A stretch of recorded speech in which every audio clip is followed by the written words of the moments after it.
Well, Morocco is seeking improved bilateral relations with Nigeria in areas with value proposition ahead of a meeting between His Royal Majesty Mohammed Hassan VI with President Muhammadu Buhari. Business leaders from both nations have identified possible areas of partnership. According to the Director General of the Nigeria Economic Summit Group, Mr. Laoye Jayola, opportunities exist and must be tapped. Nation that can help us do business better is of interest to us. Morocco, for instance, are a lot higher than Nigeria on the ease of doing business index, right? And there are areas where they are proving to be self-sufficient. There are areas where they can bring some advantage to us. For us, currently we're doing about $100 million business amongst ourselves. And we know there are things that they can buy from us and we can buy from them. And so the more you see more of South-South countries discussing amongst themselves, the better for both nations and the better for Africa. The president of the King of Morocco is coming to town tomorrow, and it's having a state visit with the president of Nigeria.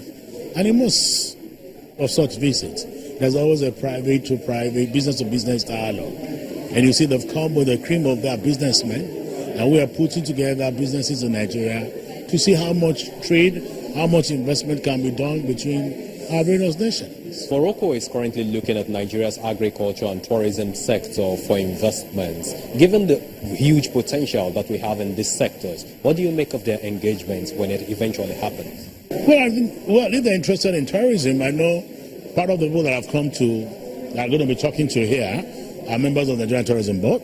So they will talk among themselves to see how this can be facilitated. But beyond even tourism, like you said, they're interested in the area of renewable energy. And we, again, need that significantly. So at this meeting, businesses will be talking to their counterparts in Morocco regarding what can be done around businesses. So the whole focal point of their engagement cuts across about 10-15 sectors. And that's why we've called on the Lagos Chambers of Commerce to join and ensuring their members are here alongside us. For us as an NESG, this is not usually our forte, right? Because we don't do business-to-business discussions. But when when presidents go to countries and they want us to help facilitate discussions, we do that. But we always bring all the Nigerian partners to board. So you will see at this meeting, people from mining, people from agri, people from tourism, people for renewable energy, people from finance and banking. All of them are in to discuss. And this meeting is coming up shortly after the climate change conference that's held in Morocco. Given their interest in alternative renewable energy in Nigeria, what can we infer? Let me say it's coming on the heels of the visit of the president to Nigeria.